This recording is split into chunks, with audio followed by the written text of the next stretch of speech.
صباح الخير وصباح الفل على الناس كلها. مبروك للشعب المصري ومبروك منتخب مصر صعودنا الدور ال 16. بنقولها طبعا واحنا مكسوفين واحنا محروجين من الشكل والاداء اللي احنا ظهرنا بيه. كنا نتمنى ان احنا نظهر بشكل افضل من كده. 3 ماتشات من خلال دور المجموعات، يعني كانت فترة عصيبة جدا جدا بتمر علينا، وكنا للأسف بنحط ايدينا على قلبنا في كل مباراة، سواء بقى المباراة الأولى أمام موزمبيق، المباراة التانية أمام غانا، ثم بعد ذلك مباراة كاف فيردي. وزي ما قلت لكم إن ماتش كاف فيردي ماتش مش سهل خالص، بل بالعكس، رغم إن هو ماتش كان تحصيل حاصل، لكن فرقة محترمة وفرقة بتلعب كرة كويسة، وقدرت تحرج الفرق الكبيرة اللي موجودة معاه في المجموعة سواء غانا أو مصر وتصعد على حسابهم كأول مجموعة. لكن في الأول وفي الآخر أكيد عندنا أخطاء، ده طبيعي جدا. مستوى منتخب مصر لا يرتقي باسم ولا بتاريخ منتخب مصر، للأسف الأخطاء متكررة وعندنا مشاكل كارثية وغير طبيعية وغير مبررة، وحالة غريبة جدا جدا بالنسبة لعدد الأهداف اللي بيخش فينا. وللأسف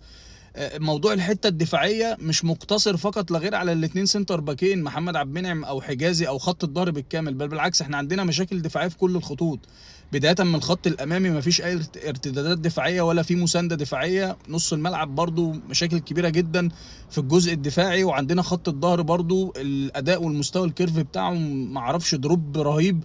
حتى حراسه المرمى اللي احنا كنا مميزين فيها معرفش، يعني الشناوي برضو الدنيا بالنسبه له مش افضل حاجه. لكن في الاول وفي الاخر احنا في دار المنتخب وبندعم وبنساند منتخب مصر، ورب ضاره نافعه. يمكن ده البدايه دي كانت تكون قرصه ودن بالنسبه لنا، ان احنا نشد حيلنا ونركز اكتر. وانا عجبني جدا جدا جدا تصريحات احمد حجازي وتريزيجيه بعد المباراه. باين قد ايه ان هم حاسين ان هم مش في افضل حالاتهم، لكن بيبذلوا مجهود وبيحاولوا يعملوا اللي عليهم، ومدركين ان في اخطاء ومدركين ان في ضغوطات عليهم. كل الكلام ده مهم جدا، ان يبقى عندك لعيبه وكباتن بتتحمل المسؤوليه وحاسه بالناس كويس قوي، فالكلام ده مهم.